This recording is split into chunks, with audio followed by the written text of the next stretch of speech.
Hello all. நம்ம ஊட்டியில் பார்த்திங்கன்னா இன்றைக்கி மார்னிங் ஒரு பஸ் ஆக்சிடெண்ட் ஆகிருக்கு. நிறைய பேருக்கு தெரிஞ்சிருக்கு, நியூஸ்லலாம் வந்துட்டு இருந்துச்சு.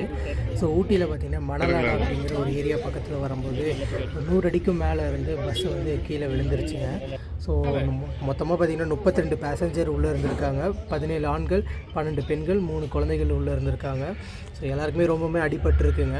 ஸோ அது போக பார்த்திங்கன்னா இந்த லோக்கல் ஏரியா பீப்புள்ஸ் வந்து டக்குன்னு வந்து மக்களை வந்து காப்பாற்றி ஸோ ஒரு ஃபஸ்ட் எய்ட் பண்ணி கொடுத்துருக்காங்க. ஸோ சீரியஸாகவே அவங்களுக்கு ரொம்ப பெரிய பாராட்டணும். ஸோ அதில் பார்த்திங்கன்னா நிறைய பேருக்கு ஓவராகவே அடிபட்டிருக்கனால உதகை கவர்மெண்ட் ஹாஸ்பிட்டலில் சேர்த்துருக்காங்க. ஒருத்தர் மட்டும் பார்த்திங்கன்னா கொஞ்சம் சீரியஸாக இருக்கார். ஸோ போலீஸும் பார்த்திங்கன்னா அவங்க சைடில் வந்து இன்வெஸ்டிகேஷன் ஸ்டார்ட் பண்ணியிருக்காங்க. இந்த வீடியோ பாருங்களேன். ஸோ பஸ்ஸு பார்த்திங்கன்னா ரொம்பவுமே கவிழ்ந்து விழுந்து ஸோ டோட்டலாகவே டேமேஜ் ஆகி கிடக்குது. ஸோ அப்படிங்கும்போது நம்ம இதுக்குள்ளே இருக்கிறவங்க எவ்வளோ கஷ்டப்பட்டுருப்பாங்க அப்படிங்கிறது கொஞ்சம் யோசிச்சு பாருங்களேன். இப்போ ஒரு பஸ்ஸு வந்து கண்ட்ரோல் லாஸ்ட் ஆன உடனே ஸோ இவ்வளோ பேருக்கு வந்து டக்குன்னு இப்படி ஒரு ஆபத்து வரும் அப்படின்னு யாருமே எதிர்பார்த்துருக்க மாட்டாங்க. கரெக்டுங்களா? ஸோ நம்ம அதே மாதிரி தான் ட்ராவல் பண்ணும்போது ஒரு பைக்கர்ஸாக இருக்கட்டும், ஒரு கார் ஓட்டுறவங்களா இருக்கட்டும், கொஞ்சம் எவ்வளோ தான் சேஃப்டியாக பார்த்து ஓட்ட முடியுமோ அந்தளவுக்கு பார்த்து ஓட்டிக்கணும்.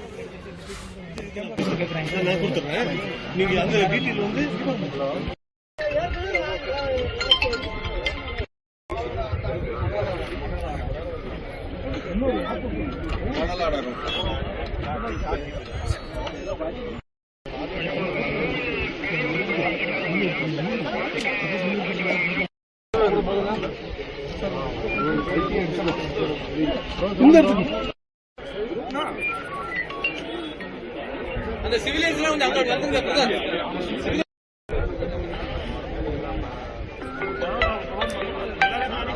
ஹலோ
வாங்க வாங்க வாங்க வாங்க.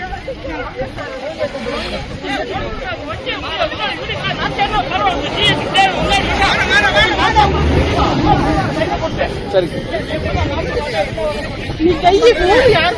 போன் வச்சு போனா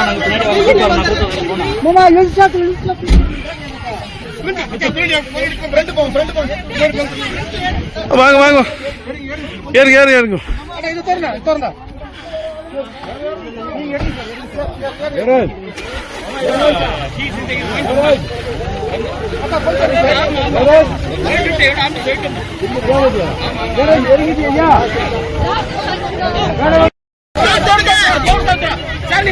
சார்